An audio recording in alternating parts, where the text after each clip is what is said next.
Welcome to Baseball Blueprint, your home for all things player development.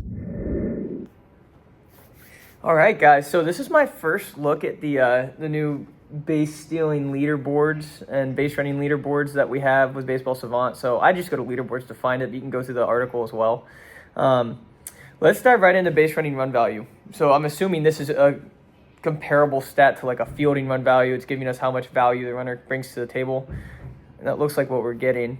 And again, this is my first time looking at this, so there's a lot here to learn. But it looks good. I mean, if I'm gonna say here are the best base runners in the game, these are the guys I'd have on the list. Now I'd be interested to see. Oh yeah, that's good. They have a breakdown between like value of stolen bases versus just taking the extra base. Like Corbin Carroll had a decent year on the bases. It wasn't his best year from a stealing standpoint, but then we look at the extra bases and he went nuts. So there's a lot more value there in his situation. It looks like he took advantage of trying to take that extra base, whether that be second. It looks like over here, yeah, extra base advance attempt. So he attempted to advance an extra base 78 times and 10 times more than the average. Got held one time below average. Interesting. I want to dive more into, you can hover over these and it gives you like a small definition. It looks like advances is a run value they've given for that. And then holds, yeah, so he's a little bit below average, but because he's being a little bit more aggressive with his advances, that makes sense. You're not going to see a lot of these guys with a positive hold value because they're being so aggressive. So that's interesting. That's interesting. We're going to want to dive into that more for sure. But let's check out the other leaderboard here. And so we've already seen extra bases taken run value, but this base stealing run value is going to be really, really cool. Wow. Okay. So we've got net bases gained. So this is just the number of bases that he's created. So he's added 40 bases above the average. Is that what we're looking for? Oh, it's not even above the average. It's just the sum of bases gained and outs. Oh, I like that. So we're adding these two numbers together. Oh, it is versus average. Okay. It is versus average. Very, very cool. Gives us the sprint speed, the number of opportunities. That's really, really nice. And it's funny, you look at Shohei's numbers, right? And he's got 34 bases gained versus Ellie's 40 with so many more opportunities. That just shows you how aggressive he's going to steal. Oh, yeah, and look, it gives you the steal attempt percentage. That's so cool. So you can look at who the more aggressive runners are. This is game-changing for the average fan. Wow. And so I was hoping they'd do something like this. I was wishing they would do this when we had our pitcher stealing runs leaderboard thing, and they give you like the average lead on this pitcher is this, and then it gives you the results. But now, like we did a video on Bryce Terang, and he's super surgical on the bases. Now we can see when we click on him. Let me show more columns here too. This is a little thing. So the show more columns gives a little bit more detail.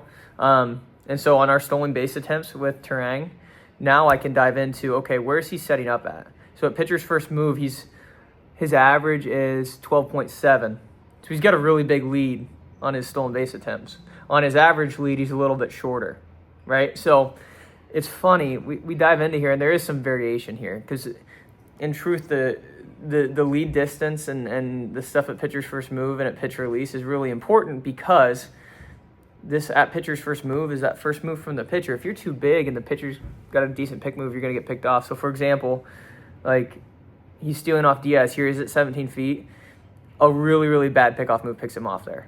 Like he is absolutely running on timing there. So when we look at this 16 feet, again, running on timing, right? So anything above like 12.8 is gonna be like at risk lead. Most of the time, if you notice, like when he's not running, it's a 12.1. So even some of these he takes a shot on. So here we got Severino. He's stealing from 11.6. But he's still getting out past 23 feet, which means he knows Severino's a slow delivery guy, and he's going to say, okay, I don't need to risk this giant lead. I just need to get my shot off. So the only thing that he can do to stop me is pick me off. So why don't I shorten my lead a little bit and take my move on his first move, and now I'm just racing his delivery, which he doesn't do all the time. But here's another guy, Robertson. He stole from 10.8 feet. Now, he only got out to 21.1, so this is probably a pretty close play. And so you look at this runner stealing runs value. This is very similar to what we have with pitchers and catchers on their site too.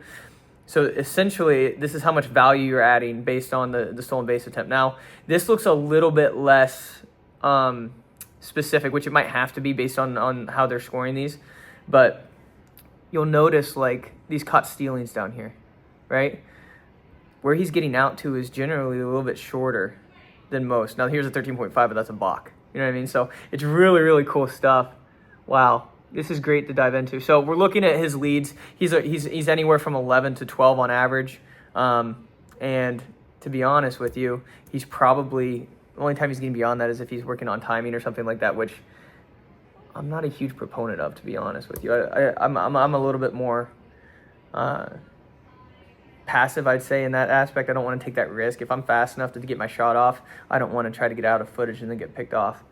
But let's look at a guy who vaults here. So Shohei vaults every now and then. Volpe vaults all the time. When we look at Volpe's stolen base breakdown, that's base running runs. Let me get back to that. And you can use this tab too to go from different spaces. So, man, this is going to be so fun to dive into. I'm not going to put this all on the video from like a nerd out standpoint, but I do really enjoy digging in and looking at like the footages that these guys are stealing from. So here's Volpe. So he's 2 runs above average from a base stealing standpoint.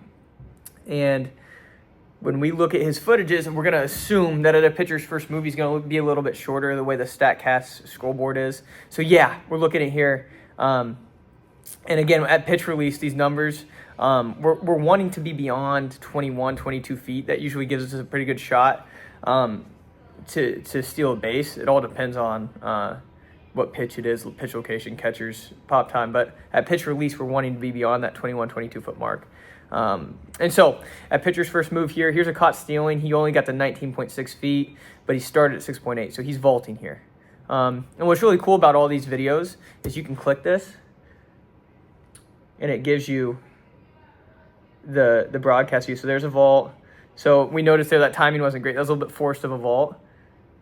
It's still really close play. But like I said, that 21, 22-foot mark, if he's able to get to that, he's there. So we want to try to be around 21, 22 feet by pitch release. It's difficult. That's tough to do. It helps when you're vaulting. But let's look at one where he's vaulting. Oh, here's a balk, right? So this is good too. So if you're trying to train pitchers on how to defend the new school stuff, these are good videos to watch. You can see timings and weaknesses. Now that one just looks like a true balk. He just kind of tripped. But it's really cool. You can kind of scroll through and it tells you exactly what happens with the plays. Let's try to find a stolen base here. Oh, and we get target base. Oh, that's really cool. So we can sort by target base. So now we have all the steals of second, which is really nice. Here he's vaulting.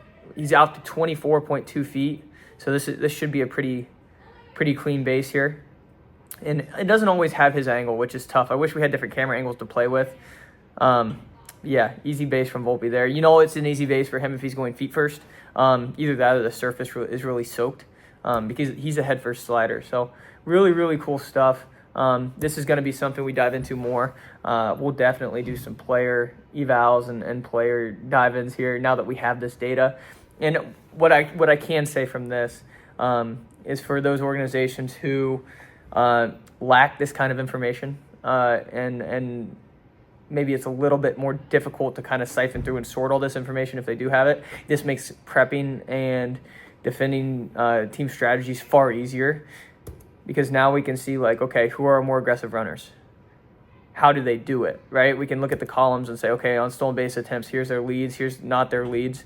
Maybe we're looking for a certain visual and that triggers our glove drop or that triggers a pick call, stuff like that. So really, really fun stuff. This is going to be something that as I start to dive into this, I'll share more content and try to get more specific. That way people get a better idea of how this works. So all I got. Thank you for watching. Make sure to check out the Baseball Blueprint podcast. If you haven't yet, join our communities on X. We have a base stealing and speed development community. We also have an infield play community that's really popping off. So make sure you get on those, and we'll see you later.